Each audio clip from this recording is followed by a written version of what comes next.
What is up, everyone? Welcome back to another video. So, Game Week 24 wildcard draft. I recorded this whole video once, edited, had it upload, and then we had the double game week announcements that you can see up on screen now. So we have had 4 extra fixtures, which means a double game week for 8 teams in Game Week 26, which means the wildcard draft that I put together for you all in Game Week 24 for this week has been a bit outdated. So I've gone again, changed the draft a little bit to maybe target these double game weeks a little bit better than maybe that original wildcard draft had.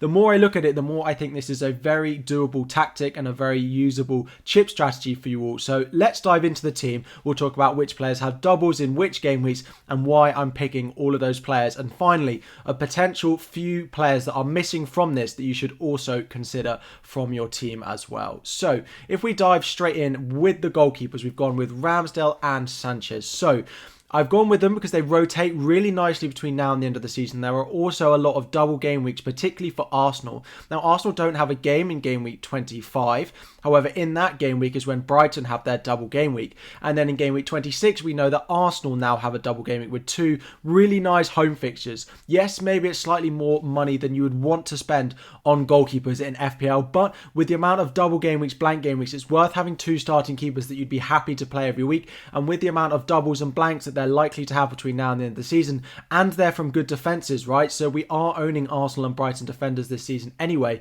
so definitely worth considering having these 2 in your team, and they are definitely the goalkeeper combination that I would want to own if I was on a wild card this week. Into the defence, a 5-man defence. So we will change this around slightly more towards the end of the video. But to start with, we've gone with Trent and Robertson as part of a Liverpool double up. So that game week 26, double game week for Liverpool with Norwich and Leeds at home is one of the best possible double game weeks I think we could ever ask for. Of course, you'll want Salah in there as well. But the big question comes, do you want Robertson or do you want Jota in your team? And for me, it's a big minutes thing that I think Robertson is much more likely to start both of those 2 games than I think Jota is. In my team personally, I've got Jota, and I'm not going to be making the sideways move to go from Jota to Robertson, but if I was on a wild card, I would go with Robertson and Trent in my defence. Clean sheets, attacking returns, double game week coming up. Of course, we need triple Liverpool in there.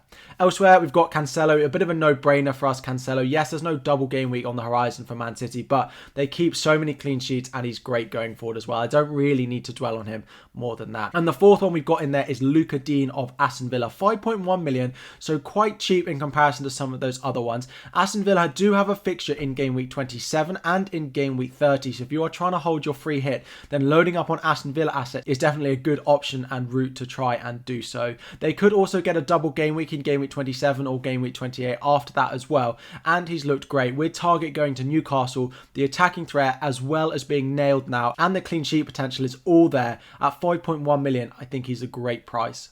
And the final option defence we've got currently is Webster. Again, a cheap option that can just sit on your bench, but like Sanchez, a double game week in Game Week 25 where you can play him, potentially bench some of your other players when we look who may not have a game that week. So Webster is in there, a cheap option playing at centre-back for Brighton alongside Dunk, 4.4 million, and he has good attacking threat as we saw with his goal against Chelsea. So that's the back line. A lot of money, but we are focusing on having a strong 15. So whether there's blanks, whether there's doubles, you have the most number of available players to be able to prepare for those games. Now, in the midfield, there are a few players which you maybe think, I'm not too sure about them. So just bear with me on it. So Fernandes and Rashford, we've gone for a Manchester United double up. The reason we've got Rashford in here over having Ronaldo up front is because we've got one eye on the upcoming game weeks. Rashford could easily make way for the likes of Son, who has a double game week in Game Week 26, and I much prefer Son to Harry Kane. You could go Ronaldo up front and then go Ronaldo to Kane, but you could also go Rashford and go Rashford to Son.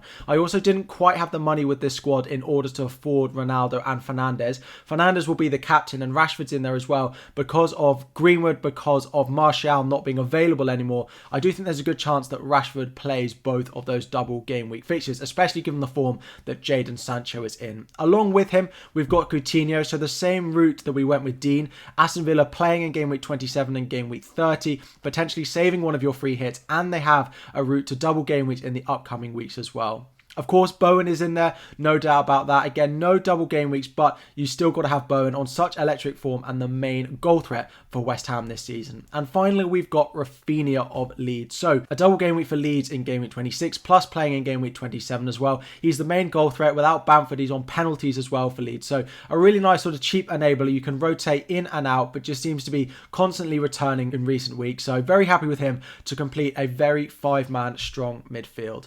Up front, we go with King, Edouard and Watkins. So King and Edouard both with a double game week in game week 26 as well. And then Watkins finally to complete our triple Aston Villa that we've got with an eye on game week 27 and game week 30 as well. Edouard's underlying stats are crazy good. At 6.2 million, he does have a bit of a rotation risk and maybe the occasional early sub, but I do think Palace have the ability to score plenty of goals and I think Edouard will be in and amongst them. King, I've gone King over Dennis because I can't see Dennis in another team, given what he did to me in the most recent game weeks. And then we've gone with Watkins as well. I don't love Watkins, but again, with this squad, you won't have to free hit in game week 27. So the amount of players and the plan for this squad at the moment is probably doing Fernandes and Rashford to Salah and Son. And that would mean that you would only have three attacking players, three outfield players without a fixture in game week 27. So you could bench them and not have to play your free hit that week. Now, if you do still have both free hits available and you want to use one in game week 27, the couple of changes that I would maybe go with would be Webster and Coutinho out for Saka and White, because that would target the Arsenal double game week that they have in game week 26. Then you could free hit in game week 27 and you could take out all your Liverpool and Arsenal players and then you'd get them back for sort of game week 28 onwards when they do have a nice run of fixtures as well, with Arsenal also playing in game week 30. The other thing to worth bearing in mind that I have mentioned is the potential transfer plans with this team. So Fernandes and Rashford would probably be the ones that I'm looking to take out, and Salah and Son would come into their place. You do need to leave a little bit of money in the bank, but this squad does do that, especially if you go with Saka instead of Coutinho. Save a bit of money there as well. So that's the starting 11 if you went with a free hit in 27, or if you did, and a few potential transfers down the line over the next couple of game weeks as well. But finally, before we wrap up, let's have a look at a few players that I'm currently missing from this wildcard team. So the first three we're going to talk about is Wolves defence, Chelsea defence and Leicester attack. So Wolves have a double in game week 26. Although it is quite difficult, they are producing some great underlying numbers. The likes of Aït-Nouri is also very affordable.